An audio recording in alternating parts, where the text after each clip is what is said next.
मेरा वैम्पायर हरम हर चीज पर हावी हो जाएगा। अध्याय 51 गोदाम की लड़ाई। पिछला। अगला। खुली खिड़कियों से चांद की रोशनी गोदाम पर एक खूबसूरत चमक बिखेर रही थी। चांद खुशी खुशी रोशनी बिखेर रहा था, उसे इस बात की परवाह नहीं थी कि लड़ाई शुरू होने वाली है। एक तरफ इजरा, ओलिविया और जेन खड़े थे, जो अपने विरोधियों को डरावनी तीव्रता से देख रहे थे। उनके सामने एक्स और मलाकी आराम से बैठे थे, किसी भी क्षण भिड़ने के लिए तैयार। क्या किसी के पास कैमरा है? एक्स ने पूछा। मुझे लगता है कि हमने अभी अभी एक एनीमे पल देखा है। तुम्हें पता है, एक तस्वीर लेनी है। इसे अमर बनाना है। 1 मिनट रुको। एक्स ने अपनी हुडी की जेब में हाथ डाला और एक स्मार्टफोन निकाला। सब लोग चीज बोलो। उसने फ्रेम में मौजूद सभी लोगों के साथ एक सेल्फी ली। वह एक पल के लिए छवि को घूरता रहा। ठीक है, अब हम लड़ सकते हैं। इजरा की आंखें सिकुड़ गईं क्योंकि उसने वैलेरिन से जीवन शक्ति निकालने की कोशिश की, लेकिन उसे कुछ नहीं मिला। ऐसा लग रहा था जैसे ड्रैगन में कोई जीवन शक्ति ही नहीं थी। उसकी पूंछ ने जमीन पर इतनी जोर से मारा कि धरती में कंपन होने लगा। अंधेरा उसके चारों ओर लिपटने लगा, धीरे धीरे उसकी त्वचा को लपेटने लगा। ओलिविया ने अपने सफेद पंखों वाले पंख फैलाए, हर पंख पर चांद की रोशनी पड़ रही थी। उसने 2 पंख पकड़े और उन्हें तलवार की तरह पकड़कर बाहर निकाला। उनके किनारे तीखे और चमकते हुए थे। एक पल में जेन का हथियार उसके हाथ में आ गया। उसने अपनी बड़ी कुल्हाड़ी उठाई, जिसके ब्लेडों ने रोशनी पकड़ ली। एक्स और मलाची ने उनका सामना किया, भाव शून्य या एक्स के मामले में छिपे हुए। एक्स की लाल जंजीरें उसके चारों ओर रेंग रही थीं, सूक्ष्म शक्ति का संचार कर रही थीं। मलाची के तंतु उसकी पीठ से बाहर निकल आए, ऐंठ रहे थे और काली स्याही की बूंदें छोड़ रहे थे जो जमीन से संपर्क में आने पर फुफकारती और चटकती थीं। हम किस बात का इंतजार कर रहे हैं? चलो लड़ते हैं। जेन आगे बढ़ा और सभी ने कार्रवाई शुरू कर दी। इजरा लड़ाई में कूद पड़ा, उसकी पूंछ भयावह गति से एक्स की ओर बढ़ रही थी। एक्स ने जवाबी हमला किया, उसकी जंजीरें हमले का सामना करने के लिए बाहर निकल गईं। जंजीरें इजरा की पूंछ के चारों ओर लिपट गईं, जिससे उसकी गति रुक गई और उसके अंदर लकवाग्रस्त ऊर्जा की लहर दौड़ गई। इजरा ने गुर्राते हुए अंधकार के एक स्तंभ को एक्स की ओर बुलाया, जो अपनी पूंछ छोड़कर दूर छलांग लगाकर चला गया। अपने पंखों की शक्तिशाली फड़फड़ाहट के साथ ओलिविया युद्ध के मैदान से ऊपर उड़ गई। वह मालाची की ओर गोता लगाती हुई आगे बढ़ी, उसकी पंखदार तलवारें हवा में चीरती हुई चली गईं। मालाची के तंबुओं ने उसके हमले का सामना किया, उनकी काली स्याही उसे रोकने के लिए चापों में छिड़क रही थी। ओलिविया हवा में मुड़ी और मुड़ी, संक्षारक स्याही से बचती रही, जब तक कि एक तंतु ने उसके पैर को पकड़ लिया और उसे नीचे खींच लिया। एक झटके में ओलिविया ने तंतु को काट दिया और खुद को मुक्त कर लिया। अपने पंखों को फड़फड़ाते हुए वह उसके तंतु की सीमा से बाहर आ गई। जेन ने मलाची पर हमला किया, उसकी कुल्हाड़ी घूम रही थी। इसे रोको, वह चिल्लाई और अविश्वसनीय ताकत के साथ कुल्हाड़ी घुमाई, जिससे कुल्हाड़ी में अजेय शक्ति का आभास भर गया। मलाची ने रोकने के लिए अपने तंबू उठाए, लेकिन वे कटे हुए पौधों की तरह कटे हुए थे। जेन मुस्कुराई जब उसके खुले धड़ से चिपचिपी रस्सियां निकलीं, मलाची के तंबुओं पर चिपक गईं, उन्हें बांध दिया। उसने मलाची को खींचने के लिए अपनी ताकत का इस्तेमाल करते हुए जोर से खींचा, लेकिन उसने अपने पैरों को जमीन में गाड़ दिया और सीधे उस पर स्याही छिड़क दी। जेन ने चकमा दिया, उसकी हरकतें तेज और तरल थीं, लेकिन स्याही का कुछ हिस्सा उसके हाथ पर फैल गया, जिससे उसकी त्वचा जल गई। उसने दर्द को अनदेखा करते हुए अपने दांत पीस लिए और अपना हमला जारी रखा। इजरा ने एक्स के पीछे छलांग लगाई, जिससे ठोस अंधेरे की धारें बन गई जो नकाबपोश पिशाच की ओर बढ़ गई। एक्स ने चकमा दिया, उसकी जंजीरें उसके चारों ओर रक्षात्मक रूप से घूम रही थी। अपने हाथ को मोड़ते ही इजरा की उंगलियों पर पंजे दिखाई देने लगे। इजरा ने झपट्टा मारा, उसके पंजे फैले हुए थे, लेकिन एक्स ने जंजीरों से उसकी कलाइयों को पकड़ लिया, जिससे वह हवा में ही रुक गया। इजरा ने गहरी सांस ली और फिर गहरी सांस छोड़ते हुए अंधेरे की एक लहर को एक्स पर बहा दिया, जिससे उसकी जीवन शक्ति खत्म हो गई। एक्स लड़खड़ाया, उसकी जंजीरों की चमक क्षण भर के लिए फीकी पड़ गई, फिर उसने नियंत्रण प्राप्त किया तथा एक बार फिर इजरा के चारों ओर उन्हें कस दिया। ओलिविया ने फिर से ऊंचाई हासिल की और जेन और मलाची के ऊपर चक्कर लगाया। उसने एक रास्ता देखा और गोता लगाया, उसकी पंख वाली तलवारें मलाची की पीठ पर निशाना साध रही थीं। मलाची ने उसके आने का अंदाजा लगा लिया और स्याही की धार छोड़ दी। ओलिविया हवा में घूमी, स्प्रे से बाल बाल बची और वार किया। उसके पंखों ने मलाची के तंतुओं को छेद दिया, जिससे वे जमीन पर दब गए। मलाकी दर्द से दहाड़ा, लेकिन उसकी स्याही बहती रही, जिससे पंख पिघलने का खतरा पैदा हो गया। जेन ने मलाची के ध्यान भटकने का फायदा उठाया और अपनी कुल्हाड़ियों को घातक मोड़ पर घुमाया। वे उसके तंतुओं से टकराईं और उन्हें एक भयानक क्रंच के साथ काट दिया। मलाची पीछे गिर गया, उसकी स्याही ऊपर उठ गई और पीछे हटते समय उसके चारों ओर एक सुरक्षात्मक अवरोध बन गया। इजरा ने दहाड़ते हुए अपने शरीर को और अधिक अंधकार से भर दिया। उसने अपनी ऊर्जा के झोंके से एक्स की जंजीरें तोड़ दी और उस पर झपटा। उसके पंजे एक्स के गले पर निशाना साध रहे थे। एक्स ने अपनी बाहें मोड़ लीं, खुद को बचाने के लिए आगे बढ़ा। अचानक ओलिविया का पंख फेंका गया, जो उसके पेट में जा लगा। वह खांसने लगा और उसकी बाहें फिसल गईं। इजरा के पंजे ने एक्स को जमीन पर गिरा दिया। एक तेज धक्का देकर वह अपने पैरों पर लुढ़क गया और इजरा के दिल पर वार से बच गया। कमरे के दूसरी तरफ मलाकी के तंबू फिर से उग आए, क्रोध से तड़प रहे थे। दोनों पिशाच एक दूसरे की ओर लपके और मैटन कॉवन ने उन्हें घेर लिया। तुम कमजोर हो, इजरा एक्स की आवाज में मुस्कुराहट सुन सकता था। वेलारिन की ऊर्जा खत्म हो गई है। तुम मजबूत हो लेकिन इतने मजबूत नहीं। तुम्हें अभी भी बहुत कुछ सीखना है। करीब आओ और ऐसा कहो, इजरा ने अपने नुकीले दांत दिखाए। मैं तुम्हें चुनौती देता हूं। तुम सब बहुत मजबूत हो, मलाकी ने गरजते हुए कहा। काफी समय हो गया है जब मैंने इतनी क्षमता वाले दूसरे और तीसरे रिंग के पिशाचों का सामना किया है। और अवशेष के साथ पहली रिंग है, उसने इजरा की ओर सिर हिलाया। हालांकि हम चौथे रिंग के पिशाच हैं। एक्स ने अपने हाथ फैलाए। दुनिया हमारी मुट्ठी में है। कलाई के एक झटके से उसकी जंजीरें लाल हो गईं और लाल रोशनी की चमक में वह गायब हो गया। मलाकी ने भी ऐसा ही किया। उसके तंबू उसके चारों ओर लिपट गए और वह काले बादल में विलीन हो गया और फिर इजरा के पीछे प्रकट हुआ, जो पहले से ही एक विशाल तलवार से घायल था। इजरा रास्ते से हट गया। उसकी आभा ने उसे समय रहते चेतावनी दे दी।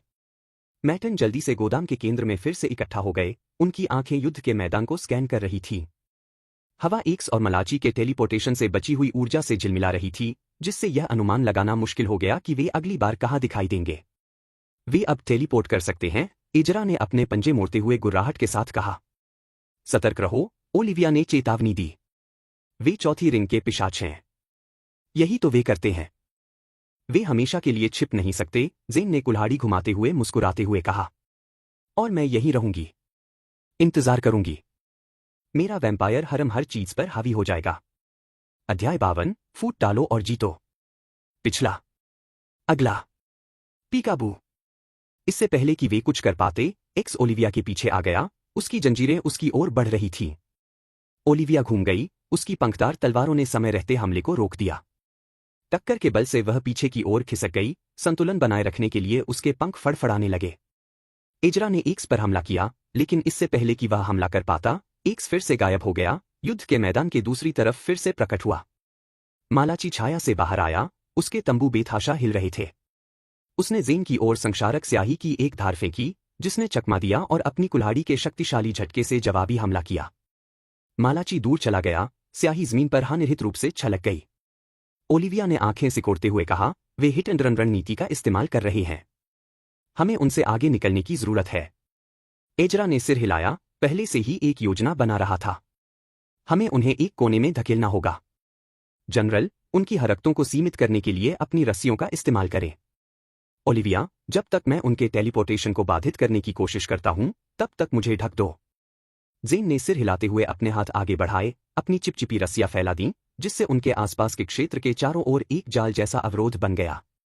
रस्सियां एक फीकी, काली, अलौकिक रोशनी से चमक उठीं, जो जेन की जीवन शक्ति से स्पंदित थी।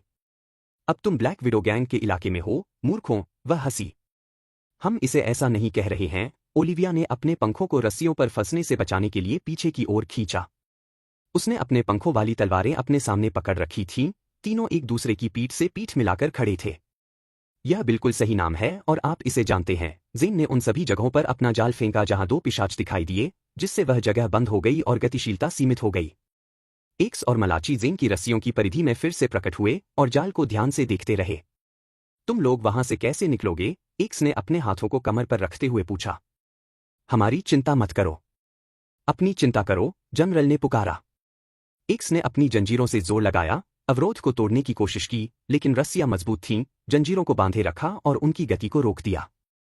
उसने अपनी जंजीरों को खींचा, लेकिन वे जाल से पूरी तरह चिपकी रहीं। एक धीमी आह के साथ उसने जंजीरों को हटा दिया। मैं तुम्हें देख रहा था, तुम्हें पता है। एक्स ने अपने हाथों की ओर इशारा किया, हथेलियां उनकी ओर। नीली आग उसकी बाहों को चाट रही थी। मेरे पीछे। इजरा आगे बढ़ा और अपनी ऊर्जा को अंधेरे के बादल को आगे धकेलने में झोंक दिया। आग की किरणें जाल को चीरती हुई अंधेरे से टकराईं और उसमें गायब हो गईं। इजरा ने 5 सेकंड तक आग को थामे रखा, लेकिन अंधेरे ने उसकी ऊर्जा को निगल लिया और वह दांत पीसता रहा। कुछ और सेकंड के बाद लौ धीमी हो गई। वेलारिन की पकड़ में जीवन शक्ति फीकी पड़ जाती है, इजरा ने कहा। उसकी खामोश छाया में लपटें बुझ जाती हैं। एक्स ने अपना चेहरा थपथपाया, मैं यह कैसे भूल गया। इजरा ने मौके का फायदा उठाया और अपने हाथों के इर्द गिर्द घने अंधेरे को घुमाया। उसने इसे एक सघन विस्फोट में बदल दिया और इसे एक्स पर निशाना बनाया। अंधेरे ने एक्स के सीने पर सीधा वार किया, उसके सीने में छेद कर दिया, हवा में काला खून बहने लगा। एक्स लड़खड़ा गया, उसका मुखौटा टिमटिमाने लगा और उसकी चमक खो गई।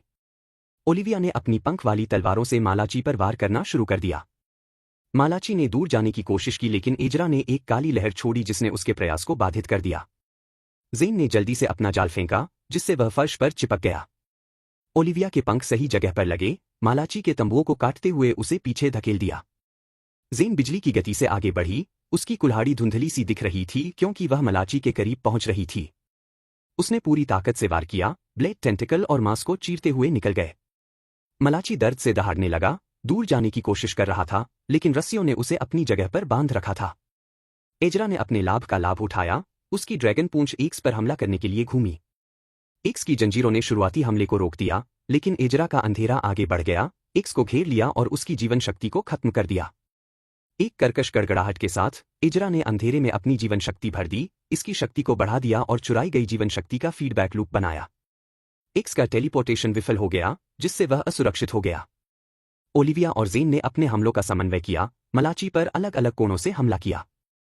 ओलिविया की पंख वाली तलवारें चांदनी में चमक उठीं, मालाची के तंतुओं को चीरती हुई। ज़ेन की कुल्हाड़ी नीचे गिरी, उसकी सुरक्षा को तोड़ते हुए उसे जमीन पर गिरा दिया। भाड़ में जाओ, एक्स ने मालाकी के साथ एक हताश नजर का आदान प्रदान करते हुए शाप दिया। एक अंतिम, विद्रोही दहाड़ के साथ एक्स ने अपनी आखिरी ताकत को बुलाया, उसकी जंजीरें चमकदार लाल चमक उठीं। एक चमकदार रोशनी में उसने जंजीर के एक बड़े झटके से इजरा, ज़ेन और ओलिविया को पीछे धकेल दिया। वह और मालाकी आखिरी बार टेलीपोर्ट हुए, युद्ध के मैदान के किनारे पर फिर से दिखाई दिए, जो कि ज़ेन की रस्सियों की पहुंच से परे था। मैं यहां से जा रहा हूं, एक्स ने शांति का संकेत दिया, उसकी आवाज में स्पष्ट आराम था और वह गायब हो गया। इजरा नहीं बता सका कि यह असली था या नकली। धिक्कार है उस मुखौटे पर। मालाची अपने घावों को कसकर उन्हें घूरता रहा और फिर गोदाम को पीछे छोड़कर अंधेरे साए के भंवर में गायब हो गया। इजरा, ओलिविया और ज़ेन अकेले और विजी होकर खड़े थे। इजरा ने गहरी सांस छोड़ी, अंधेरा दूर होता गया और वह अपनी सामान्य अवस्था में लौट आया। हमने यह कर दिखाया, उसने कहा, उसकी आवाज स्थिर लेकिन थकी हुई थी। ज़ेन ने जोर से ठहाका लगाया। तुमने यह किया, उसने फुसफुसाते हुए कहा, उसके होंठ पिशाच के खून से काले हो गए थे। उसने उसे चाटा और अपने पेट को रगड़ा। और मैंने खाना खाया। ओलिविया उनके पास आ गई, उसकी पंखदार तलवारें फीकी पड़ गईं। अभी के लिए, उसने कहा, उसकी नजर खुली खिड़की पर चली गई। लेकिन वे वापस आएंगे। इजरा ने सिर हिलाया। और हम तैयार रहेंगे, वे सभी मलबे के बीच खड़े होकर नुकसान का जायजा ले रहे थे। उसके बाद जो सन्नाटा छा गया, उसे दूर से पुलिस सायरन की आवाज ने तोड़ा, जो हर बीतते सेकंड के साथ तेज होती जा रही थी। इजरा की बढ़ी हुई इंद्रियों ने सबसे पहले आवाज सुनी। हमें यहां से निकलना होगा, उसने कहा, उसकी आवाज में तेजी थी। पुलिस आ रही है। ओलिविया ने स्थिति का तुरंत आकलन करते हुए सिर हिलाया। इजरा, तुम्हें नजरों से दूर चले जाना चाहिए। जनरल और मैं इंसानों को संभाल लेंगे। बिना किसी हिचकिचाहट के, इजरा टूटे हुए दरवाजे के अवशेषों की ओर बढ़ा, एक स्थान ढूंढा और छाया में घुल मिल गया। ओलिविया और ज़ेन ने अपना ध्यान फर्श पर बिखरे 5 बेहोश इंसानों की ओर लगाया। वे लोग घायल हो गए थे, एक ऐसी लड़ाई की गोलीबारी में फंस गए थे, जिसमें उन्हें होना ही नहीं चाहिए था। ओलिविया ने कहा, चलो उन्हें जगाएं और यहां से बाहर निकालें। मेरा वैम्पायर हरम हर चीज पर हावी हो जाएगा। अध्याय 53, पिशाच को कैसे मारें। पिछला। अगला। गोदाम में लड़ाई के बाद इजरा रात को जागा, उसके शरीर में पिछली रात की मेहनत से उत्पन्न कोई दर्द नहीं था। सुरक्षित घर उस पेंटहाउस की विलासिता की तुलना में मामूली था जिसे वे घर कहते थे, लेकिन यह आवश्यक सुरक्षा प्रदान करता था। उसने अपनी आंखें रगड़ी और खिंचाव महसूस किया, उसकी मांसपेशियों में अकड़न धीरे धीरे कम हो रही थी। लिविंग रूम में जाते ही इजरा का स्वागत ओलिविया द्वारा सावधानीपूर्वक रात्रि भोजन तैयार किए जाने के दृश्य से हुआ। समृद्ध, पौष्टिक रक्त की सुगंध कमरे में भर गई, साथ ही चिकन की परिचित सुगंध भी। इजरा ने गंध को महसूस करते हुए सांस अंदर खींची। Marinated blood chicken.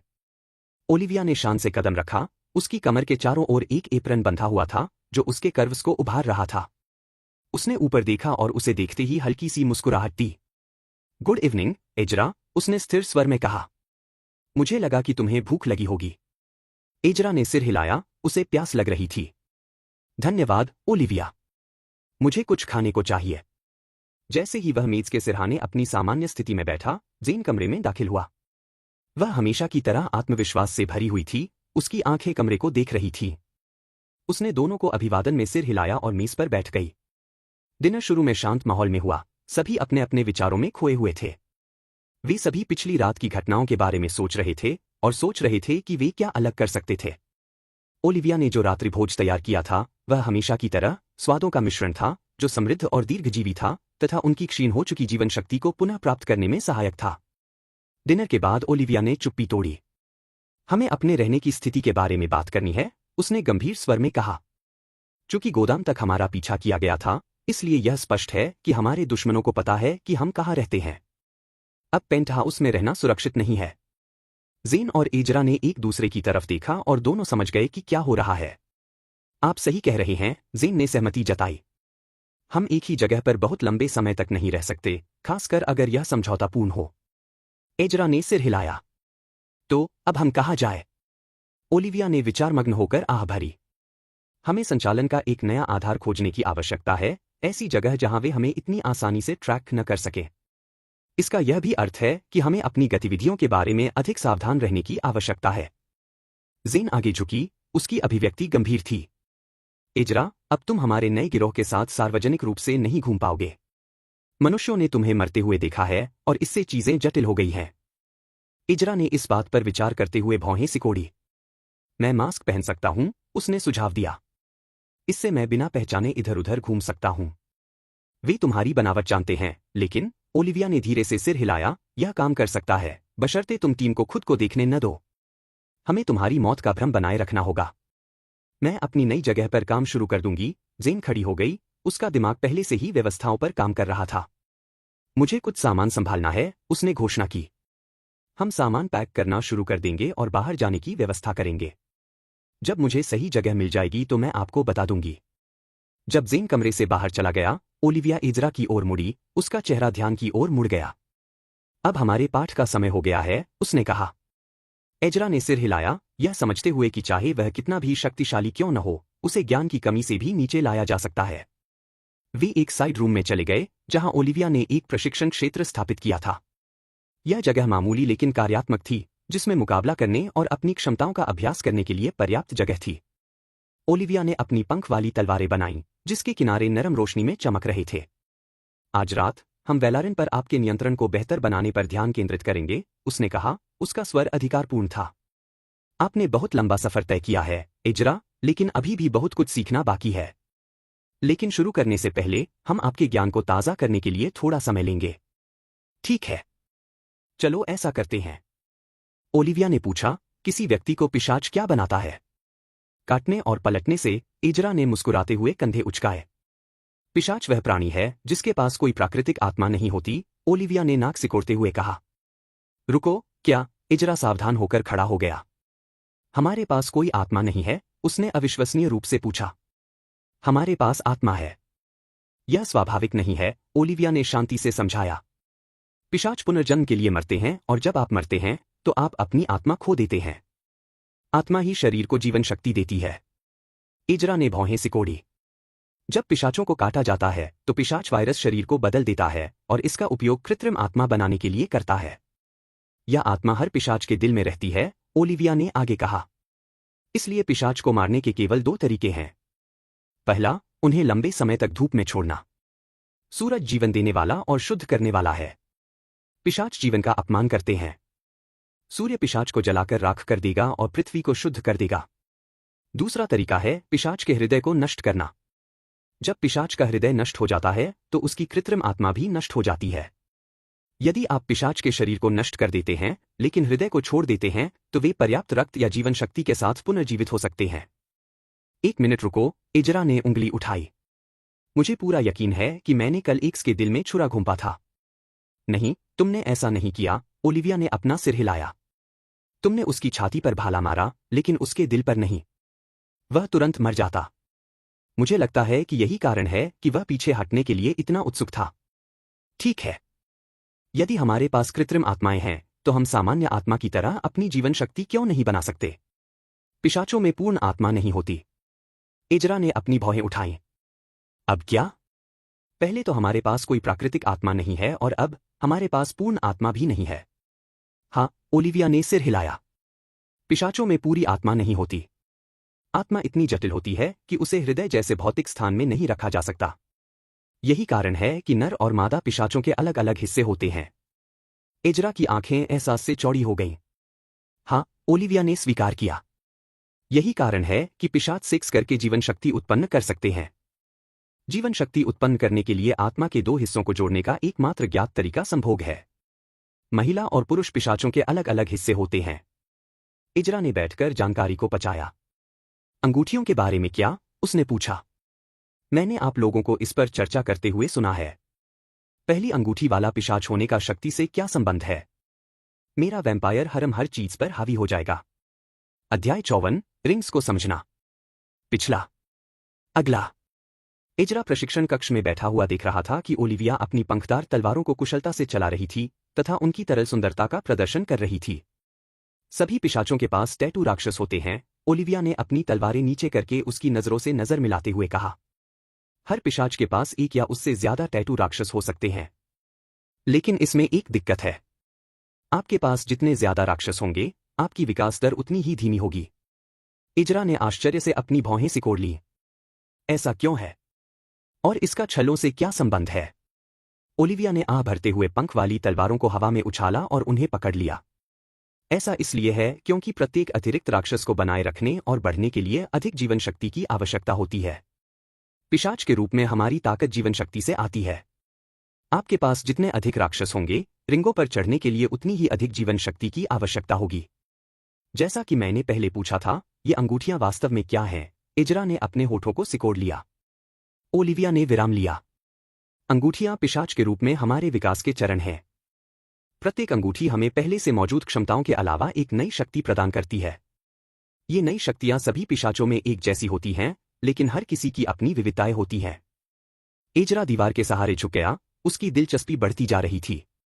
अंगूठियां क्या शक्तियां प्रदान करती हैं? पहली अंगूठी, ओलिविया ने शुरू किया, फ्यूजन क्षमता प्रदान करती है। यह वही है जो आपके पास वर्तमान में है। आप अपने जानवरों के साथ विलय कर सकते हैं, उनकी शक्तियों और क्षमताओं को प्राप्त कर सकते हैं और आप उनमें रूपांतरित भी हो सकते हैं। यही कारण है कि आप वेलेरिन की शक्तियों को बुला सकते हैं। एजरा ने समझ में सिर हिलाया। वेलेरिन के साथ घुलने मिलने की अनुभूति, ड्रैगन की शक्ति को अपने अंदर महसूस करना, इस संदर्भ में समझ में आता है। एक मिनट रुको। कल की लड़ाई के दौरान मैंने वेलेरिन से जीवन शक्ति खींचने की कोशिश की, लेकिन कुछ नहीं मिला। यह क्या है? यही आरोहण की ऊंचाई है। ओलिविया ने अपनी तलवार फेंकी और वह छत में गहराई तक धंस गई। वेलारिन अपनी खुद की जीवन शक्ति उत्पन्न नहीं करता है। जब आपने पहली बार उस पर दावा किया था, तब आपको जो जीवन शक्ति मिली थी, वह बची हुई जीवन शक्ति थी जिसका उपयोग पूर्वज ने राक्षस को सील करने के लिए किया था। इससे अधिक पाने के लिए आपको वेलारिन को खुद खिलाना होगा। यह आपके आरोहण से संबंधित है। एजरा ने सोच समझकर सिर हिलाया। यह बात तो समझ में आती है। दूसरी अंगूठी के बारे में क्या? दूसरी अंगूठी सृजन की शक्ति प्रदान करती है, ओलिविया ने अपनी चमकती आंखों से समझाया। दूसरी अंगूठी वाले पिशाच एक वस्तु चुन सकते हैं जिसे वे अपनी जीवन शक्ति का उपयोग करके स्वतंत्र रूप से बना सकते हैं। एक बार जब वस्तु की जीवन शक्ति समाप्त हो जाती है, तो वह गायब हो जाती है।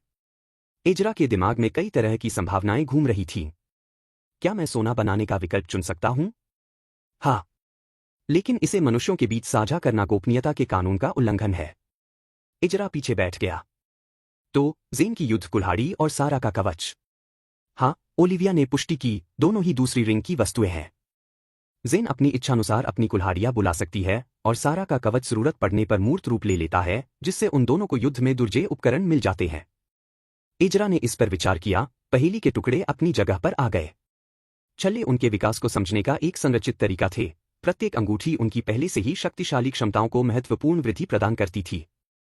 मैं दूसरे छल्ले तक कैसे चढ़ सकता हूं? ओलिविया मुस्कुराई, उसकी आंखों में दृढ़ संकल्प देखकर। इसमें समय, प्रशिक्षण और काफी मात्रा में जीवन शक्ति की आवश्यकता होती है। आपको अपनी वर्तमान क्षमताओं में महारत हासिल करनी होगी और छलांग लगाने के लिए पर्याप्त जीवन शक्ति जुटानी होगी। एजरा ने सिर हिलाया। मैं जो भी करना होगा करूंगा। मुझे पता है कि तुम ऐसा करोगे, ओलिविया ने धीरे से कहा। लेकिन याद रखो, जितने ज्यादा राक्षसों से तुम जुड़ेंगे, उतनी ज्यादा ऊर्जा की तुम्हें जरूरत होगी। सबसे पहले वेलारिन पर महारत हासिल करने पर ध्यान दो। इसके बाद हमारे पास तीसरी रिंग है। तीसरी रिंग के पिशाचों को एस्ट्रल प्रोजेक्शन की शक्ति मिलती है। इससे हम शारीरिक रूप से वहां मौजूद हुए बिना ही जगहों पर जा सकते हैं। आप तीसरी रिंग हैं, है न? इजरा की आंखें दिलचस्पी से चौड़ी हो गईं। तो आप सिर्फ अपने दिमाग से कहीं भी यात्रा कर सकते हैं?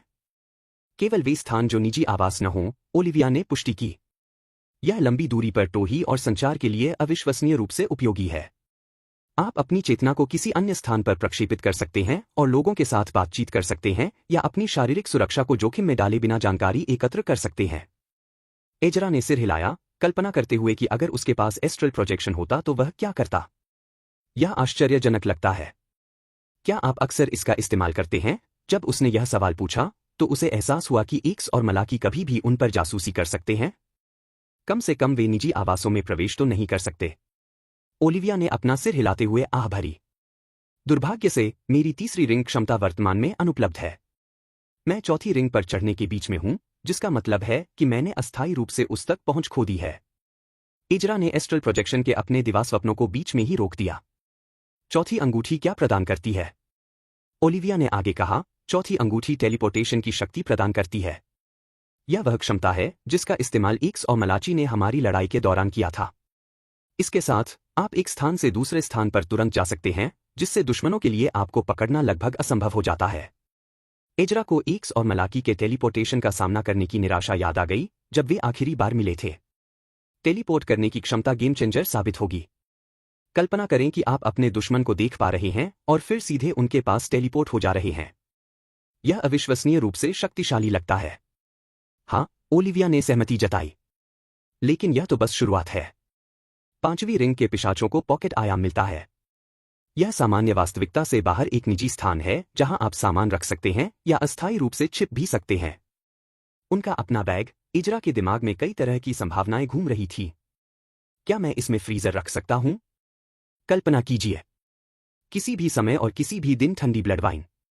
जब मेरी तलवार मेरे पास होगी तो मैं तुम्हें बता दूंगी। ओलिविया ने छत से अपनी तलवार निकाली। यह उन बूढ़े पिशाचों के लिए बहुत उपयोगी है जिन्हें अपने अर्जित कबाड़ को संग्रहित करने के लिए जगह की आवश्यकता होती है। छठी रिंग के पिशाचों को डोमिनियन की शक्ति प्राप्त होती है।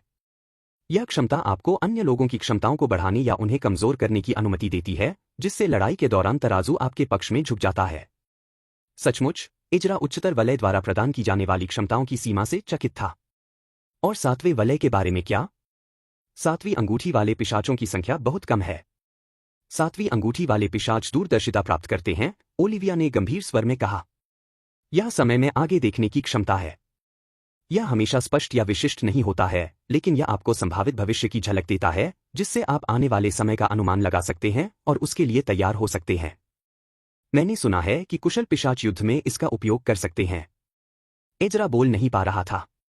इन बकवास शक्तियों का क्या मतलब है? पिशाच अभी तक दुनिया पर राज क्यों नहीं कर रहे हैं? आह, मैं भूल गया। वे कर रहे हैं छाया से। अब आठवीं अंगूठी एक किंवदंती की तरह है। कुछ लोग कहते हैं कि डेथ वेव से पहले 8 रिंग वाले पिशाच मौजूद थे। मैं डेथ वेव से पहले बदल गया था, लेकिन मैंने पहले कभी एक भी नहीं देखा। ओलिविया ने अपनी तलवारें घुमाईं और जमीन में घोंप दी। आठवीं अंगूठी वाले पिशाच अवतार क्षमता प्राप्त करते हैं। यह उन्हें खुद को अलग अलग शरीरों में विभाजित करने की अनुमति देता है, जिनमें से प्रत्येक मूल होता है। यह एक साथ कई जगहों पर होने जैसा है, जहां सभी शरीर आपकी चेतना और क्षमताओं को साझा करते हैं। जब एक मर जाता है तो बाकी शरीर जीवित रहते हैं। एजरा को यकीन ही नहीं हुआ कि वह क्या सुन रहा था। तो अगर एक शव को छिपा दिया जाए तो उसे मारा नहीं जा सकता? हाँ, ओलिविया ने सहमति जताई, इससे पहले कि उसकी आवाज श्रद्धापूर्ण हो जाए। जहां तक 9वीं अंगूठी की बात है, वह किंवदंती की चीज है। कोई नहीं जानता कि यह वास्तव में क्या प्रदान करती है, लेकिन इसका नाम मौजूद है। एजरा आगे झुका। 9वीं रिंग, अधिकार की रिंग। मेरा वैम्पायर हरम हर चीज पर हावी हो जाएगा। अध्याय 55, एजरा, पोल्का। Polka, Ezra. पिछला। अगला। यह क्या करता है? एजरा ने पूछा। 9वीं अंगूठी। मुझे नहीं पता। ओलिविया ने अपनी पंख वाली तलवारें हटा दीं, तलवारें सफेद रोशनी में बदल गईं और फीकी पड़ गईं। पूर्वज के अलावा 9वीं अंगूठी के धारकों के बहुत सारे दस्तावेज मामले नहीं हैं। तो कोई सुराग भी नहीं? मैंने ऐसा कभी नहीं कहा। ओलिविया ने उसकी ओर देखा। निश्चित रूप से कुछ सिद्धांत हैं। कुछ लोग कहते हैं कि 9वीं अंगूठी के साथ पूर्वज अधिकार की शक्ति से कुछ भी कर सकता है। अन्य कहते हैं कि यह उसके सिंहासन से जुड़ी एक शक्ति है। सभी सहमत हैं कि यह वास्तविकता को फिर से आकार देने की क्षमता है। कौन जानता है? 9वीं रिंग तक पहुंचने के लिए जरूरी जीवन शक्ति की मात्रा बहुत ज्यादा है। चूंकि प्रत्येक रिंग के लिए जरूरी जीवन शक्ति तेजी से बढ़ती है, इसलिए 9वीं रिंग के धारकों की उम्र कम से कम 1000 साल होनी चाहिए। और जैसा कि आप जानते हैं, वे सभी डेथ वेव के दौरान मर गए। इजरा आश्चर्यचकित होकर बैठ गया और सोचने लगा। अरे ओलिविया, तुम्हारे पास जितने ज्यादा राक्षस होंगे, चढ़ना उतना ही मुश्किल होगा, है न? ओलिविया ने सिर हिलाया। क्या मेरे लिए गिरगिट का टैटू बनवाए बिना चढ़ना बेहतर नहीं होगा? नहीं, ओलिविया ने कहा। गिरगिट न पाना अपने ही पैरों पर कुल्हाड़ी मारने जैसा है। क्या तुम्हें आश्चर्य नहीं होता कि सभी पिशाचों को गिरगिट क्यों मिलता है? मिल जाने के लिए? हाँ, लेकिन सिर्फ इतना ही नहीं। राजशाही में आप गिरगिट के बिना रह सकते हैं, लेकिन नए पिशाच समाज में गिरगिट ही जीवन और मौत के बीच का अंतर है। इजरा ने दोनों भौहें ऊपर उठाईं। यह इतना बुरा तो नहीं हो सकता, है ना? परिषद की स्थापना के 3 साल बाद एक पिशाच पर गोपनीयता के कानून को तोड़ने का आरोप लगाया गया। क्या उसने वास्तव में इसे तोड़ा था? मुझे नहीं पता। हालांकि उसे मौत की सजा सुनाई गई। क्यों? उसके पास गिरगिट नहीं था। अगर उसके पास गिरगिट होता तो वह इस बात पर बहस कर सकता था कि उसने रहस्य को बनाए रखने के लिए कितनी सावधानी बरती थी, लेकिन गिरगिट के बिना वह पहले से ही दोषी था। गिरगिट इतना महत्वपूर्ण है। बकवास। इजरा बैठा हुआ था, उसका दिमाग तेजी से चल रहा था क्योंकि उसे याद आया कि उसने गलती से पेंटहाउस अपार्टमेंट बिल्डिंग के सुरक्षा गार्ड को अपनी लाल आंखें दिखा दी थी। क्या इसका मतलब यह है कि कोई भी मुझ पर गोपनीयता के कानून को तोड़ने का आरोप लगा सकता है और मैं अपना बचाव भी नहीं कर सकता क्योंकि मेरे पास कोई गिरगिट नहीं है? हाँ। बकवास, बकवास। शुक्र है किसी को गार्ड के बारे में नहीं पता और उम्मीद है किसी को कभी पता नहीं चलेगा। इजरा ने खुद को शांत किया। कोई भी अनजान गार्ड मेरी गलती को पिशाच अधिकारियों के सामने उजागर नहीं कर सकता। अब उसे गिरगिट को पकड़ना था। उसके लिए सहज महसूस करने का कोई और तरीका नहीं था। मैं गिरगिट टैटू कैसे बनवाऊं? इतनी जल्दी नहीं। ओलिविया ने अपने हाथ ऊपर उठाए, उसके होठों पर एक हल्की सी मुस्कान थी। अगर यह इतना आसान होता तो मैं तुम्हें मौका मिलते ही टैटू बनवा देती। टैटू इस तरह से काम नहीं करते। नया टैटू बनवाने से पहले तुम्हें वेलारिन पर महारत हासिल करनी होगी, नहीं तो दोनों राक्षस तुम्हें अंदर से फाड़ देंगे। क्या ये सिर्फ टैटू नहीं है? इजरा ने हैरान होकर पूछा। इनमें जीवन कैसे हो सकता है? राक्षस सिर्फ टैटू नहीं होते। ओलिविया अपने पैरों को नीचे की ओर मोड़कर बैठ गई। सबसे पहले टैटू खून की स्याही से बनाए जाते हैं, नहीं तो यह काम नहीं करेगा। क्या आपने कभी सोचा है खून की स्याही क्यों? इजरा ने इस बारे में सोचा। उसे आश्चर्य नहीं हुआ था। यह उसे स्पष्ट लग रहा था। वे पिशाच हैं। बेशक हर चीज में किसी न किसी तरह से खून शामिल होना चाहिए। हम खून की स्याही का इस्तेमाल एक कारण से करते हैं। खून ही एकमात्र ऐसा पदार्थ है जो अपनी जीवन शक्ति को संग्रहित करने की क्षमता के लिए जाना जाता है। वह रुकी और जानकारी को समझने लगी। राक्षस सिर्फ टैटू नहीं है, वे आपकी आत्मा को साझा करने वाले कृत्रिम प्राणी हैं। रुको, क्या? इजरा उठ बैठा। टैटू जीवित हैं? जीवित होने की आपकी परिभाषा क्या है? ओलिविया ने पूछा।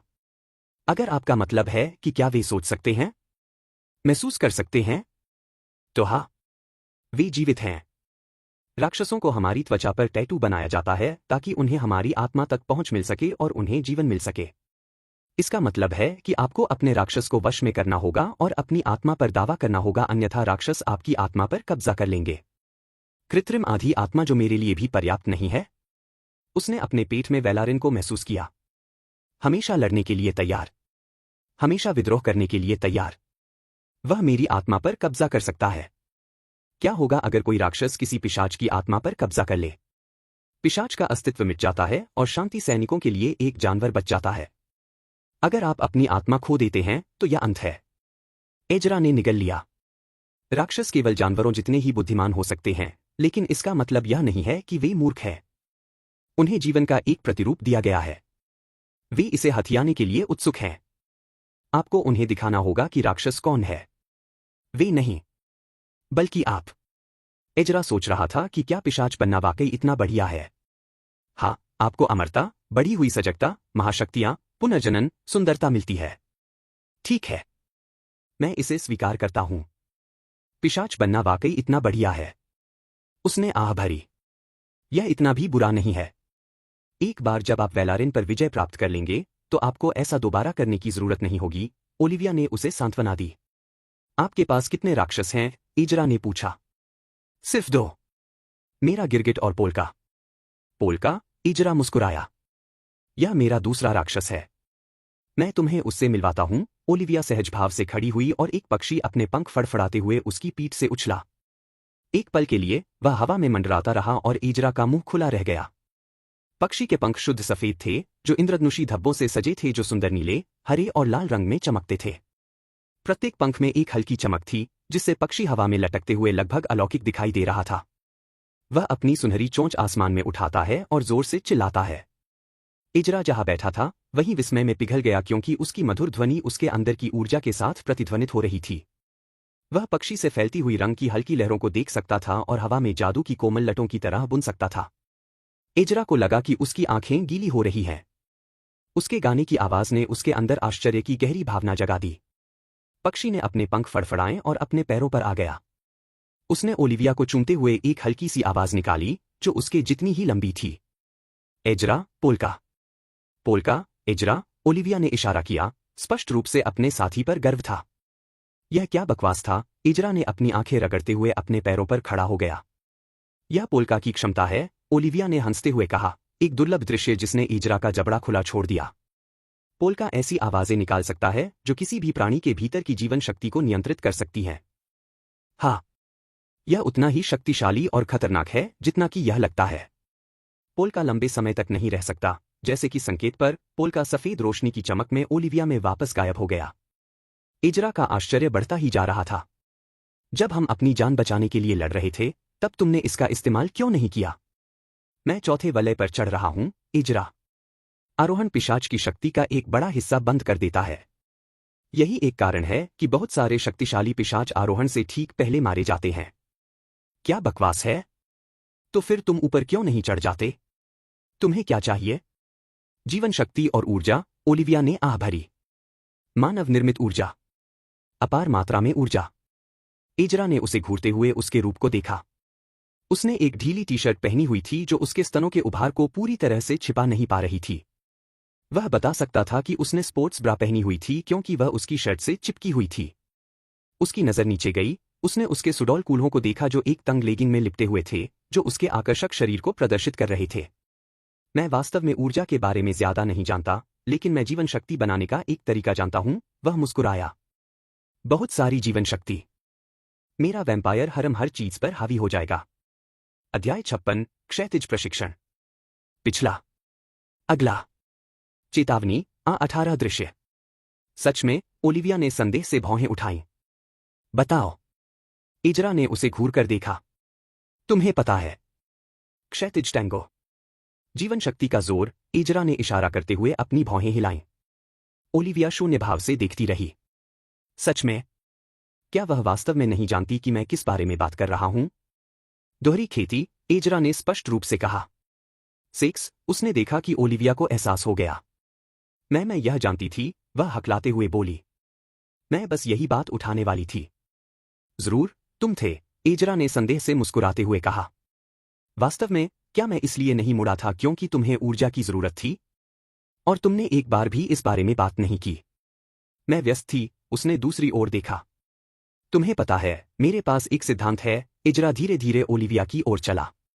अगर मैं गलत हूं तो मुझे सही कर देना, लेकिन मुझे लगता है कि तुम कुंवारी हो।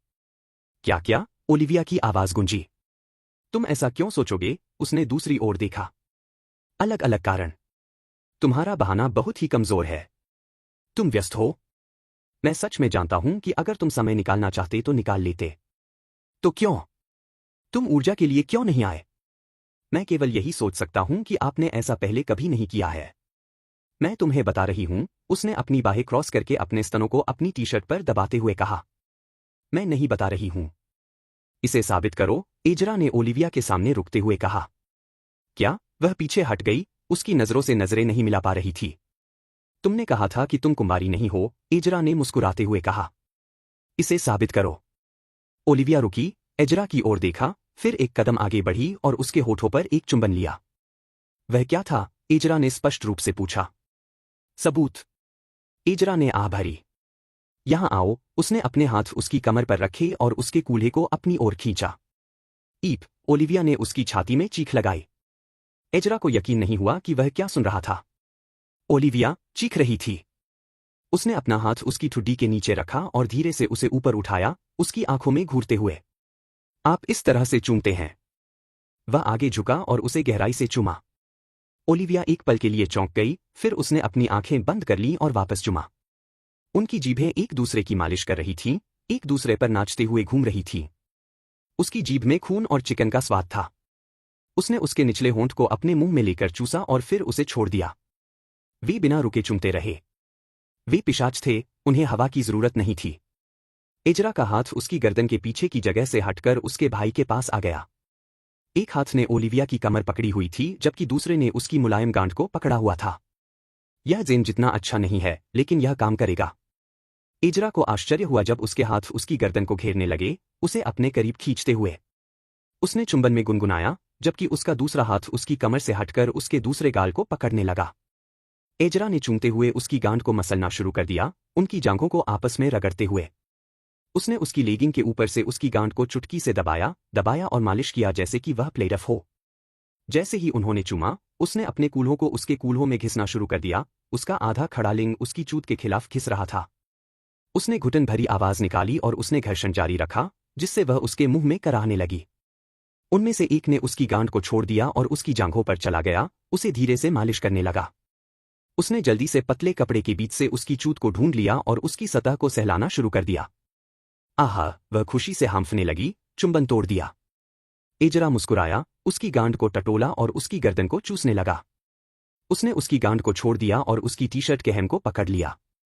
उसने एक हाथ उठाया और उसे उसके बालों में घुमाया और कराह उठी।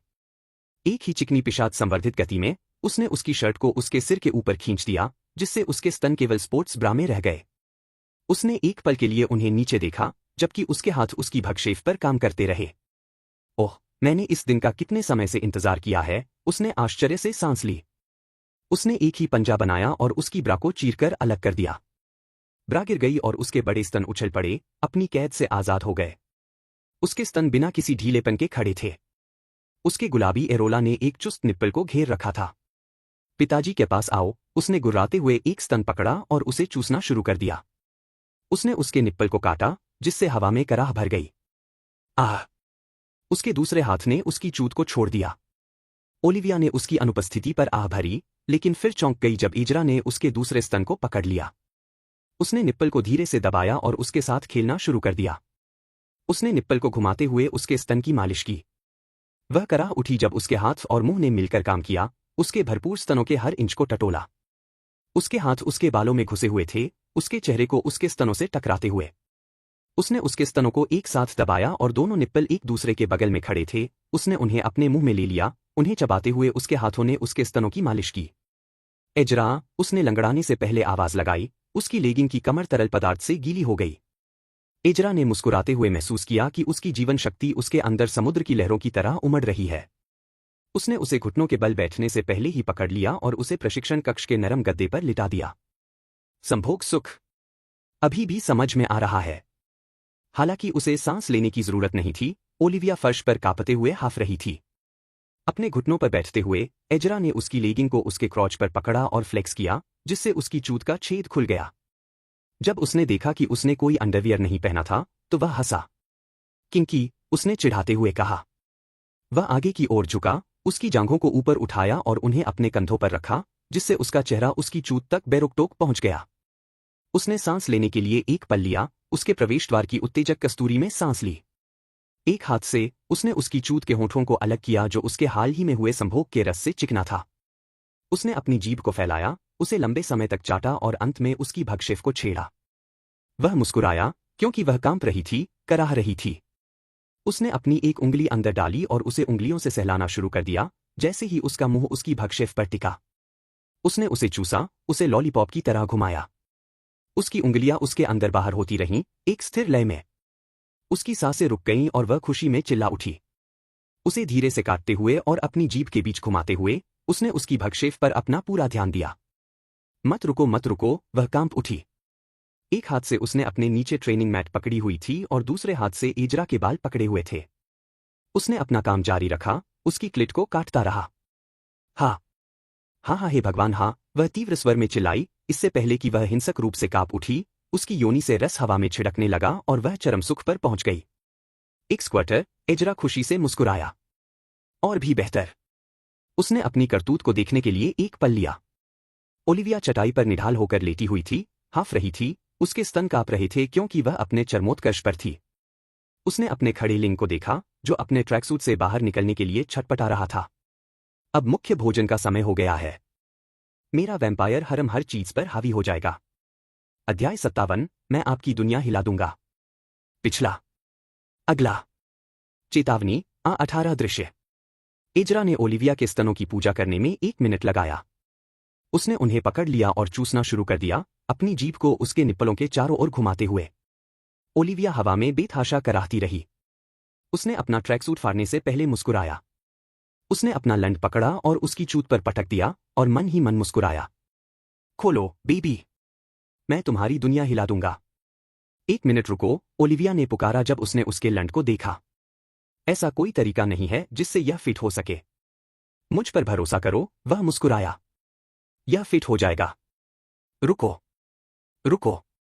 1 मिनट रुको, ओलिविया हकलाते हुए बोली, जब उसने अपना लिंग उसके प्रवेश द्वार के साथ संरेखित किया और धीरे धीरे खुद को उसमें दफनाना शुरू कर दिया। आह! ओलिविया लगातार गालियां देती रही, जबकि उसकी चूत पागलों की तरह हिल रही थी, जिससे एजरा के लंड में खुशी की लहरें दौड़ रही थीं। वह ऐसे ही रहा, जिससे उसकी चूत को उसकी अविश्वसनीय लंबाई और परिधि के साथ तालमेल बिठाने का मौका मिला। बकवास, एजरा ने कराहते हुए कहा। यह अब तक की सबसे तंग चूत थी। वह आगे झुका और ओलिविया को चूमने लगा, अपनी जीभ को एक दूसरे के चारों ओर घुमाते हुए। उसके हाथों ने उसके निप्पलों को घुमाया, जिससे वह उसके मुंह में कराहने लगी। अंतिम कराह के साथ, उसने चुंबन रोक दिया और धीरे धीरे उसके अंदर जाने लगा। उसने उसे धीरे धीरे चोदना शुरू किया, उसके कूल्हे आसानी से ऊपर नीचे हिल रहे थे। उसकी सांस अटक गई और वह धीरे धीरे कराहने लगी। हर धक्के के साथ, वह कांप उठी और प्यारी सी चीखें निकालने लगी, जिससे एजरा मुस्कुराने लगा। जब तुम ऐसा करते हो तो मुझे बहुत अच्छा लगता है, उसने गुर्राहट की और ओलिविया ने उसे एक शर्मीली मुस्कान भेजी। उसने देखा कि उसके स्तन हिल रहे थे, पुट्टी की तरह ऊपर नीचे हिल रहे थे। ओलिविया ने कुछ बुदबुदाया। क्या? एजरा ने बिना एक क्षण रुके पूछा। उसने अपना चेहरा दूसरी ओर घुमाते हुए फिर से बुदबुदाया। बोलो, औरत, एजरा ने आदेश दिया। बोलते समय उसकी बाह उसकी आंखों को ढकने के लिए ऊपर आई। हजोर से। एजरा ने जब यह सुना तो उसकी लय लगभग बिगड़ गई। क्या? ओलिविया फिर से बुदबुदाई। एजरा ने मुस्कुराते हुए अपनी गति धीमी कर दी और उसे चिढ़ाने लगा। मैं तुम्हें सुन नहीं पा रहा हूं। जोर से, ओलिविया ने अपना सिर उठाया और उसे घूरने लगी, उसका चेहरा लाल हो गया। जोर से चोदो मुझे। हाँ, कप्तान, एजरा ने मुस्कुराते हुए बाहर निकलते समय सलामी दी। उसने उसके पैरों को पकड़ा और उन्हें अपने कंधों पर रखा, उसकी जांघों को उसके पेट पर दबाया। एक हाथ से, उसने अपना लिंग उसकी चूत के पास रखा और उसे एक सहज गति से अंदर डाला। उसका लिंग बिना किसी प्रतिरोध के अंदर चला गया, उसकी चूत से एक पापी फुहार निकली। उसने उसे दबाया और उसे एक त्वरित निर्लज्ज चुंबन दिया और अपने पैर उसकी कमर के दोनों ओर रख दिए। मीटिंग प्रेस को नमस्ते कहो, एक गहरी सांस के साथ, उसने अपने कूल्हों को ऊपर उठाया, उसका लिंग लगभग बाहर आने तक ऊपर की ओर खिसका, फिर उसे पिशाच की पूरी क्रोधाग्नि के साथ नीचे पटक दिया। ओलिविया परमानंद में चिल्लाई जब उसने धक्के मारना शुरू किया। उसने अपने कूल्हों को जोर से नीचे पटक दिया, एक उग्र लय में धक्के मारते हुए। उसके धक्के की ताकत ओलिविया को 1 इंच आगे धकेलती रही और उसने उसे 1 इंच पीछे खींच लिया और उसे चोदा। ओह! जनक की कसम! चोदो चोदो, मौत की लहर ओलिविया की बेतहाशा कराहें ही उसे सुनाई दे रही थी। हाँ, उसने मंत्र की तरह दोहराया, जैसे वह धक्के मार रहा था, अपने सारे गुस्से और अपनी कुंठाओं को अपनी हरकतों में डाल रहा था। पशुवत क्रोध के साथ, उसने मेरे कूल्हों को जोर से नीचे गिराया, प्रत्येक हरकत से ओलिविया उसके नीचे कांप रही थी। वह उसकी योनि को कसता हुआ महसूस कर सकता था। उसका चेहरा परम आनंद की अभिव्यक्ति से भर गया था। उसकी चूत से गीली आवाजें आ रही थीं, जिससे उसकी जरूरत और बढ़ गई। उसके अंदर एक भूख सी दौड़ गई और वह आगे झुका, उसके होंठों को चूम लिया। उनकी जीभें एक दूसरे से टकरा रही थीं और वह उसके मुंह में कराह रही थी। एजरा को यह एहसास हो रहा था कि यह आ रहा है। एक जानी पहचानी भावना जिसे उसने जनरल के साथ कई बार अनुभव किया था। उसके शरीर में ऊर्जा फैलने लगी, हर धक्का उसकी कोशिकाओं में एक लहर भेज रहा था। ऐसा लग रहा था जैसे सूरज की ऊर्जा अब उसके भीतर थी। उसने सांस ली और हर संवेदना बढ़ गई। उसकी चूत में उसके लंड के फिसलने का एहसास। हर धक्के के साथ उसके स्तन हिल रहे थे। एक झटके के साथ ओलिविया उसके नीचे आ गई, सितारों को देखकर कांपने लगी। उसे कोई परवाह नहीं थी। वह पहले से ही उनके द्वारा पैदा की जा रही जीवन शक्ति की मात्रा से नशे में था। वह लगातार धक्के लगाता रहा, अपने शरीर में हर आवाज को ऊर्जा से भरा हुआ महसूस करता रहा। एक सहज गति में उसने कांपती हुई ओलिविया को बाहर निकाला। उसका लिंग चूत से बाहर निकल आया, भले ही वह बाहर निकलने से इनकार कर रहा था। उसने उसे ऊपर खींचा और वह आज्ञाकारी ढंग से उसके पीछे चली गई। उसके पैर हर पल कांप रहे थे। उसने उसे घुमाया और फैलाया। उसने उसे झुकाया और थोड़ा झुकाया, अपना लिंग उसकी चूत की ओर ले गया। जब उसे वह मिल गया तो उसने उसे पीछे से भाला मारा। वह आनंद में जोर से चिल्लाई। उसने उसकी गर्दन पकड़ ली और पिस्टन शुरू कर दिया, उसे खड़े खड़े डॉगी स्टाइल में चोदना शुरू कर दिया। हर धक्के के साथ उसकी मुलायम गांड हिलती, जिससे उसका जोश और बढ़ जाता। जब वह उसे चोद रहा था तो उसके स्तन उछल रहे थे और वह खुद को रोक नहीं पाया। उसका दूसरा हाथ उसे पकड़ रहा था। उसने उन्हें दबाया, मालिश की और ओलिविया खुशी से चिल्लाने लगी। वह चुदाई करते हुए कराह रहा था। उनकी आवाज में एक कामुक सामंजस्य था क्योंकि उसे लगा कि उसके अंडकोशों में विस्फोट हो रहा है। वह तब तक संभोग करता रहा जब तक कि वह फट नहीं गया। उसके अंदर वीर्य छिड़कने लगा। वह खुशी में डूबते हुए चिल्लाई। एक और संभोग उसके अंदर हिल रहा था। वह कांप उठी और उसकी बाहें उसकी कमर के चारों ओर लिपट गईं और उसे पकड़ लिया, जबकि उसके पैर उसके नीचे से निकल गए। बकवास, बकवास, उसने फुसफुसाते हुए कहा। उसके चेहरे पर एक जरूरतमंद मुस्कान थी। चलो फिर से चलते हैं। क्यों नहीं? अब मेरी बारी। ओलिविया ने उसका कंधा पकड़ा और उसे प्रशिक्षण मैट पर लेटने के लिए धकेल दिया। वह उसके ऊपर बैठ गई। उसके स्तन उसके चेहरे के सामने लटक रहे थे। उसने उन्हें पकड़ लिया और चूसना शुरू कर दिया। अपनी जीभ उसके निप्पलों के चारों ओर घुमाने लगा। उसने उसका लिंग पकड़ लिया, खुद को ऊपर उठाया, उसके लिंग को अपनी योनि के साथ संरेखित किया और धीरे धीरे उस पर बैठ गई। वे दोनों खुशी में कराह उठे। वह आगे झुकी और अपने कूल्हों को घुमाने लगी। आह, उसने कराहते हुए अपने कूल्हों को उसके खिलाफ रगड़ दिया। वह धीमी हो गई, फिर उसने अपने कूल्हे ऊपर उठाए। नीचे की ओर झटके के साथ वह उसके लंड पर जोर से उछलने लगी। उसकी चूत में पानी भर गया और उसकी जानवरों जैसी चीखें हवा में भर गईं। ओह भगवान, हाँ, वह चिल्लाई, एक तेज लय में स्थिर हो गई। उसके स्तन उछले, एक दूसरे से टकराए। उसने उन्हें पकड़ लिया और उन्हें मसल दिया, जैसे मांस के मांस से टकराने की आवाज गूंज रही हो। वह पागलों की तरह उछली, उसकी हरकतें कामुक जरूरत से भरी हुई थीं। ओह बकवास, ओह भगवान, बकवास, हाँ, उसने धीमी आवाज में कहा। उसके हाथ ने उसके कूल्हे को पकड़ लिया और उछलते समय उसे सहारा दिया। मेरे लंड के हिलने पर वह कराह उठा। एक क्रूर मुस्कान के साथ उसने उसे अपनी छाती पर खींच लिया और उसके शरीर के चारों ओर अपना हाथ लपेट लिया। मुझे तुम्हारी मदद करने दो, वह मुस्कुराया और उसे चोदना शुरू कर दिया। पूरी रात जब वे चुदाई करते रहे तो उसकी चीखें पूरे कमरे में गूंजती रहीं। मेरा वैम्पायर हरम हर चीज पर हावी हो जाएगा। अध्याय 58, उपनगरीय खोज। पिछला। अगला। ज़ेन ने आधी रात को घर के पास पहुंचते ही आह भरी। पूर्णिमा की चांदनी ने उपनगरीय इलाके पर एक हल्की सी रोशनी डाली, जो मैनिक्योर किए गए लॉन और पिकेट बाड़ वाले एक जैसे घरों की पंक्तियों को रोशन कर रही थी। यह एक शांतिपूर्ण घरेलू जीवन का चित्र था, लेकिन आज रात यह एक बहुत ही अंधकारमय कार्य की पृष्ठभूमि थी। वह ओलिविया द्वारा बनाई गई विशिष्ट स्ट्राइक टीम के प्रत्येक सदस्य से मिलने के लिए रात भर रुकी रही तथा यह पता लगाने का प्रयास करती रही कि क्या उनमें से किसी ने गोदाम में लड़ाई के दौरान कुछ अजीब देखा था। उसने अपनी आभा से उनमें से 3 से पूछताछ की थी और 2 को पूछताछ के लिए छोड़ दिया था। अब तक 2 ने कुछ भी असामान्य नहीं देखा था, लेकिन एक ने कुछ नोटिस किया था। उसे उस इंसान को खत्म करना था। ज़ेन ने घर को देखते हुए फिर से आह भरी। उसे पता था कि वह अपने समय के साथ बेहतर काम कर सकती है। इजरा को चोदने जैसी चीजें। वह खुद पर मुस्कुराई, लेकिन यह एक आवश्यक बुराई थी। उसे यह करना ही था। अगर सारा लड़ाई के दौरान स्पष्ट होती तो वह बहुत कुछ देख सकती थी। और उनकी दुनिया में ज्ञान घातक हो सकता है, खासकर तब जब ज्यादातर कानून तोड़ने की सजा मौत हो। यह घर उस जगह के हिसाब से नहीं था जहां आप सोचते हैं कि कोई भाड़े का सिपाही रहता होगा। यह एक विचित्र 2 मंजिला इमारत थी जिसमें सफेद शटर और करीने से सजा हुआ बगीचा था। ऐसी जगह जहां आप एक खुशहाल परिवार की उम्मीद करेंगे, न कि युद्ध में अनुभवी रणनीतिकार की। लेकिन दिखावट धोखा दे सकती है।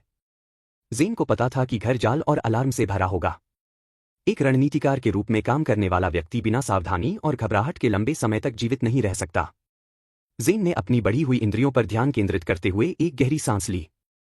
उसकी पिशाच श्रवण शक्ति ने इलेक्ट्रॉनिक उपकरणों की हल्की सी गुनगुनाहट को पकड़ लिया और उसकी आंखों ने ट्रिप वायर और प्रेशर प्लेट के सूक्ष्म संकेतों को पहचान लिया। अगर उसे शहरी युद्ध के मामलों में अनुभव नहीं होता तो वह उन पर ध्यान नहीं देती। वह सफेद बाड़ के किनारे से आगे बढ़ी। जब वह आगे बढ़ी तो उसकी उंगलियां लकड़ी से हल्के से टकराईं, छिपे हुए सेंसर को महसूस करते हुए। वह बाड़ के ऊपर से कूद गई और चुपचाप अपने पैरों के तलवों पर उतर गई। जैसे ही वह पिछले दरवाजे के पास पहुंची, उसने एक सुरक्षा कैमरे की धुंधली रूपरेखा देखी। वह झुकी, छाया का लाभ उठाते हुए अपनी जेब से एक छोटा सा उपकरण निकाला। उसने एक बटन दबाया और कैमरे की फीड खाली पिछवाड़े की एक अनिर्हित छवि पर लूप हो गई। तेजी से आगे बढ़ते हुए उसने अभ्यास के साथ आसानी से ताला खोला, बिना किसी आवाज के अंदर घुस गई। घर का अंदरूनी हिस्सा भी बाहर की तरह ही सामान्य था। आरामदायक फर्नीचर, पारिवारिक तस्वीरें और लैवेंडर की हल्की खुशबू हवा में भर गई। ज़ेन ने अपना सिर हिलाया और जो कुछ भी हो सकता था उसके बारे में सोचना बंद कर दिया और अपने मिशन पर ध्यान केंद्रित किया। एक संकीर्ण अवरक्त किरण पूरे गलियारे में फैल गई, लेकिन ज़ेन आसानी से उसके नीचे फिसल गया और ऐसी आकृतियां बना लीं जिनकी नकल करना मनुष्यों के लिए भी मुश्किल होगा। वह घर में धीरे धीरे चल रही थी, हर इंद्री सतर्क थी। लिविंग रूम साफ था, रसोई भी साफ थी। लेकिन जब वह सीढ़ियों पर पहुंची तो वह रुक गई। उसकी बढ़ी हुई सुनने की क्षमता ने एक हल्की क्लिकिंग की आवाज सुनी, जो छिपी हुई प्रेशर प्लेट की आवाज थी। ज़ेन ने जाल से बचते हुए सावधानीपूर्वक अपना पैर सीढ़ी के किनारे पर रख दिया। ऊपर की ओर वह बेडरूम की ओर बढ़ी। उसने बेडरूम का दरवाजा खोला, उसकी आंखें तुरंत अंधेरे में ढल गईं। वहां अपने बिस्तर पर शांति से लेटी हुई सारा थी। उसकी छाती हर सांस के साथ ऊपर नीचे हो रही थी। खतरे से पूरी तरह अनजान ज़ेन रुक गया, जैसा कि होना चाहिए। वह सारा के ऊपर खड़ी थी, उसकी आंखें अंधेरे में हल्की सी चमक रही थीं। एक गहरी सांस लेते हुए उसने कमरे को अपनी आभा से ढक दिया और उसमें विनम्रता की आभा भर दी जो सारा को आज्ञाकारी और सुझाव के लिए खुला बनाने के लिए डिजाइन की गई थी। अदृश्य ऊर्जा सारा में समा गई, जिससे वह आधी अधूरी नींद में सो गई। उसकी आंखें खुली, असंतुलित और धुंधली हो गईं, जैसे ही जनरल की आभा ने उसे जकड़ लिया। सारा का शरीर शिथिल हो गया, उसकी सांसें गहरी और धीमी हो गईं, जैसे ही आज्ञाकारी भावना उसके मन में बस गई। सारा, ज़ेन ने धीरे से फुसफुसाते हुए कहा, उसकी आवाज में सांस की आवाज से ज्यादा कुछ नहीं था। मुझे तुमसे कुछ सवाल पूछने हैं। सारा का सिर थोड़ा सा जनरल की ओर मुड़ा, उसकी आंखें अभी भी एकाग्र नहीं थीं। हाँ, उसने बुदबुदाया, उसकी आवाज नींद भरी थी। क्या आपको गोदाम में लड़ाई के दौरान कुछ असामान्य होने का पता था? ज़ेन ने पूछा, उसका स्वर कोमल था। मैं इस बकवास के लिए नहीं बना हूं। ओलिविया को इसके बजाय इसे संभालना चाहिए था। खैर, मैं शिक्षक भी नहीं हो सकता, इसलिए यह बेहतर है कि मैं यहां आ गया। अगर मैं रुकता तो हम रात भर चुदाई करते। सारा की भौं थोड़ी सिकुड़ गई जब उसने याद करने की कोशिश की। बहुत भ्रम था, लेकिन कुछ खास नहीं। बस चमक और आवाजें थीं। मैं ज्यादातर समय बेहोश थी। ज़ेन ने सिर हिलाया, उसकी आभा ने सारा को शांत और आज्ञाकारी बनाए रखा। क्या तुमने कुछ ऐसा देखा या सुना जिसका कोई मतलब नहीं था? सारा की आधी बंद आंखें एक पल के लिए बंद हो गईं और वह सोचने लगी। नहीं, ऐसा कुछ नहीं है। बस अराजकता है। मैं इसका कोई मतलब नहीं समझ पा रही हूं। ज़ेन को राहत मिली, लेकिन वह आश्वस्त होने के लिए आगे बढ़ती रही। क्या गोदाम से निकलने के बाद तुम्हें किसी और में कुछ अजीब लगा? कोई ऐसी चीज जो जगह से बाहर लगी हो? सारा की आंखें फिर से खुलीं, थोड़ा ज्यादा ध्यान केंद्रित करते हुए। इवान। मुझे इवान के बारे में कुछ याद है। वह अजीब व्यवहार कर रहा था, लेकिन मैं नहीं बता सकती कि वह क्या था। ज़ेन ने सोच समझकर कहा कि सबको इवान में कुछ न कुछ अजीब लग रहा था। उसमें अजीब क्या था? सारा ने धीरे से अपना सिर हिलाया, उसके विचार अभी भी नींद से उलझे हुए थे। बस उसका व्यवहार। वह अलग लग रहा था, विचलित। मुझे नहीं पता। ज़ेन ने उत्तरों से संतुष्ट होकर आह भरी। वह सारा के करीब झुकी, उसकी आवाज शांत थी। तुम बहुत मददगार रही हो, सारा। अब मैं चाहता हूं कि तुम वापस सो जाओ और इस बातचीत को भूल जाओ। शांति से आराम करो। सारा की आंखें पूरी तरह से बंद हो गईं, उसका शरीर बिस्तर में और भी गहराई से धंस गया, जबकि जनरल की आभा ने उसे वापस गहरी स्वप्नहीन नींद में ले जाया। उसकी आभा में विनम्रता फीकी पड़ गई, उसकी जगह शांति और स्थिरता ने ले ली। सारा की सांसें सामान्य हो गईं और जल्द ही वह पूरी तरह से सो गई। पूछताछ के बारे में उसे कुछ भी याद नहीं रहा। ज़ेन खड़ी हो गई, उसकी आंखें कमरे को आखिरी बार स्कैन कर रही थीं ताकि यह सुनिश्चित हो सके कि सब कुछ वैसा ही है जैसा होना चाहिए। संतुष्ट होकर वह चुपचाप दरवाजे की ओर बढ़ी, बेडरूम से बाहर निकल गई और घर के अंदर अपने कदम वापस खींचे। घर से बाहर निकलते समय उसने ठंडी रात की हवा में गहरी सांस ली, उसका दिमाग अगले काम पर केंद्रित था। इवान आखिरी व्यक्ति था जिससे उसे पूछताछ करनी थी। शायद इस बार लड़ाई होगी, वह मुस्कुराई। कोई केवल उम्मीद ही कर सकता है। मेरा वैम्पायर हरम हर चीज पर हावी हो जाएगा। अध्याय 59, बिल्ली और चूहे का खेल। पिछला। अगला। ज़ेन इवान के घर के पास पहुंची, उसकी इंद्रियां बहुत तेज हो गई थी। वह जानती थी कि हवेली शहर के बाहरी इलाके में निजी संपत्ति पर बनी हुई है, कई एकड़ जमीन के बीच में बसी एक भव्य इमारत और घने पेड़ों से घिरी हुई। यह इवान की टीम के तकनीकी और विध्वंस विशेषज्ञ के रूप में कौशल वाले किसी व्यक्ति के लिए एकदम सही जगह थी। विस्फोटों का परीक्षण करने के लिए एक जगह, बिना किसी जिज्ञासु पड़ोसी के शोर की जांच की है। ज़ेन ने गहरी सांस ली, फिर आसानी से बाढ़ को पार कर लिया। उसकी चपलता ने उसे चुपचाप बाधा को पार करने में मदद की। वह धीरे से दूसरी तरफ उतरी, उसकी बढ़ी हुई गति उसे तेजी से घर की ओर ले गई। वह पेड़ों के बीच से गुजरी, चेहरे पर हवा का झोंका महसूस करते हुए मुस्कुरा रही थी। जैसे ही वह हवेली के पास पहुंची, अचानक हुए विस्फोट ने सन्नाटे को तोड़ दिया। पास के एक पेड़ में आग लग गई, जिससे ज़ेन के पैर उखड़ गए। वह हवा में ही मुड़ गई, अपने पैरों पर गिर गई, लेकिन उसे कुछ सही चोट लगी। घाव लगभग तुरंत ही भरने लगे और उसकी पुनर्योजी क्षमता बढ़ने लगी। उत्सुकता से उसने बुदबुदाते हुए कहा, उसे एहसास हुआ कि इवान ने पेड़ों पर विस्फोटक लगा रखे थे। उसने किसी तरह उसे विस्फोटकों का पता लगाना असंभव बना दिया था, भले ही उसकी इंद्रियां बहुत तेज क्यों न हो। अभी जो हुआ, उसे देखते हुए उसने शायद उन्हें अपने पेड़ों पर उगाया होगा। इवान की आवाज छिपे हुए स्पीकरों से फूटकर जंगल के इलाके में गूंज रही थी। स्वागत है मैडम, उसने मजाक करते हुए कहा। आपकी मौत का स्वागत है। ज़ेन की आंखें सिकुड़ गईं, उसके होठों के कोनों पर एक मुस्कान उभर आई। यह अब और भी दिलचस्प हो गया है, उसने फुसफुसाते हुए कहा, उसका उत्साह बढ़ रहा था। उसके बाईं ओर एक और पेड़ फट गया। उसने विस्फोट को चकमा दिया, उसकी हरकतें तरल थीं, लेकिन पेड़ का मलबा अभी भी उसे छू रहा था, जिससे उसके शरीर पर हल्के घाव हो गए जो कुछ ही पलों में ठीक हो गए। इवान किसी तरह मेरा पीछा कर रहा है, दूर से ही विस्फोटकों को विस्फोट करके मुझे पकड़ने की कोशिश कर रहा है। क्या ट्विस्ट है? मुझे खुशी है कि मैं घर पर नहीं रहा। वह जंगल में भागती हुई पेड़ों के बीच से गुजरी, उसके चारों ओर विस्फोट हो रहे थे। हर विस्फोट से जमीन हिल रही थी, हवा में मलबा उड़ रहा था।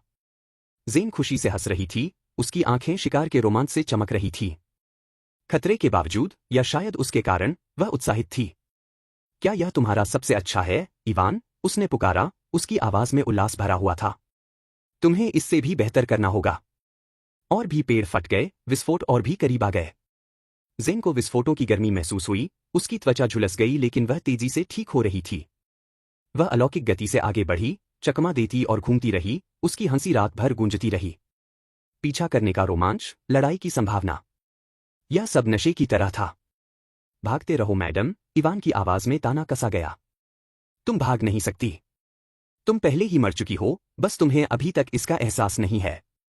ज़ेन की मुस्कान और चौड़ी हो गई, क्योंकि वह हवेली से दूर जा रही थी। पेड़ कम होते जा रहे थे और विस्फोट कम होते जा रहे थे। वह पतले होते जा रहे छतरी के माध्यम से घर की रोशनी देख सकती थी। एक आखिरी पेड़ उसके ठीक सामने फटा, विस्फोट ने उसे पीछे की ओर फेंक दिया, लेकिन वह प्रभाव के साथ लुढ़क गई और आसानी से अपने पैरों पर खड़ी हो गई। लगभग पहुंच ही गए, उसने खुद से कहा, उसकी उत्तेजना साफ झलक रही थी। बस थोड़ा और। अपनी अंतिम गति के साथ, वह पेड़ों की अंतिम पंक्ति को तोड़ते हुए उस खुले स्थान में पहुंच गई जहां हवेली स्थित थी। उसके सामने एक भव्य इमारत खड़ी थी, जिसकी खिड़कियां दूर की आग की टिमटिमाती रोशनी को प्रतिबिंबित कर रही थी।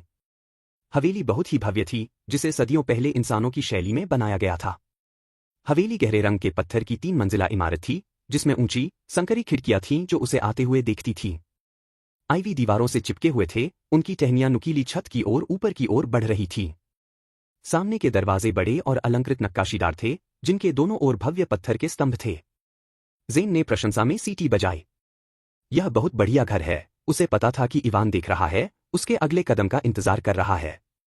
उसने अपनी उंगलियां मोड़ी, अपने अंगों में ताकत महसूस की, अपनी नसों में शक्ति का संचार किया। यही था शिकार। उसे पता था कि वह इसी के लिए पैदा हुई थी। मैं तुम्हारे लिए आ रही हूं, इवान, उसने फुसफुसाते हुए कहा, उसके होठों पर मुस्कान आ गई। चलो देखते हैं कि तुम वास्तव में कितने अच्छे हो। गोपनीयता की आवश्यकता समाप्त हो जाने के बाद ज़ेन ने फैसला किया कि अब सूक्ष्मता की आवश्यकता नहीं है। वह उद्देश्यपूर्ण ढंग से सामने के दरवाजे की ओर बढ़ी, उसकी इंद्रियां उच्च सतर्कता पर थीं। वह जानती थी कि इवान ने अंदर भी जाल बिछाए होंगे, जैसे उसने आसपास के वातावरण को बिछाया था। लेकिन वह तैयार थी। उसके धक्के से भव्य दरवाजे खुल गए और आवाज गुफानुमा फोयर में गूंज उठी। अंदर का हिस्सा उतना ही प्रभावशाली था जितना उसने उम्मीद की थी, ऊंची छतें, जटिल ढलाई और एक व्यापक सीढ़ी जो ऊपरी मंजिलों तक जाती थी। छत से क्रिस्टल के झूमर लटक रहे थे, उनकी रोशनी संगमरमर के फर्श पर चमकीली रोशनी डाल रही थी। दीवारों पर पेंटिंग सजी हुई थी, जिसमें विभिन्न अमूर्त दृश्य दर्शाए गए थे। अपनी भव्यता के बावजूद घर ठंडा और अप्रिय लग रहा था। वह जानती थी कि यह क्या है। घर नहीं बल्कि एक किला। ज़ेन अंदर चली गई, उसकी आंखें किसी भी खतरे के संकेत को देख रही थीं। जैसा कि अपेक्षित था, इवान ने उसके लिए एक स्वागत उपहार छोड़ा था। इलेक्ट्रॉनिक उपकरणों की हल्की, लगभग अगोचर ध्वनि उसके कानों तक पहुंची। उसने ट्रिपवायर की हल्की चमक और फर्श में धंसी प्रेशर प्लेटों की सूक्ष्म चमक को महसूस किया। जैसे ही वह आगे बढ़ी, उसके होठों पर एक मुस्कुराहट खेली। देखो और विस्मय में रहो, इवान।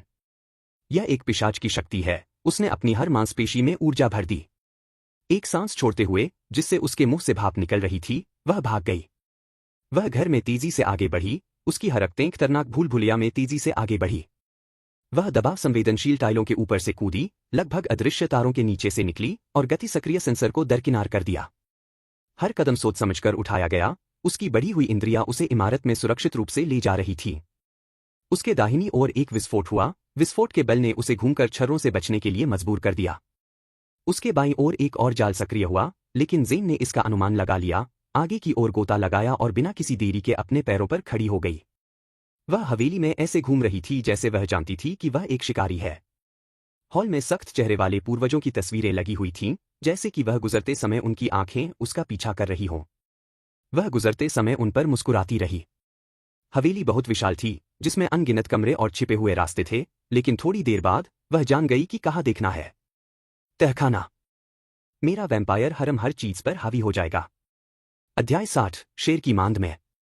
पिछला। अगला। ज़ेन भव्य सीढ़ियों से नीचे उतरी, उसके कदम संगमरमर पर बिना आवाज के पड़ रहे थे।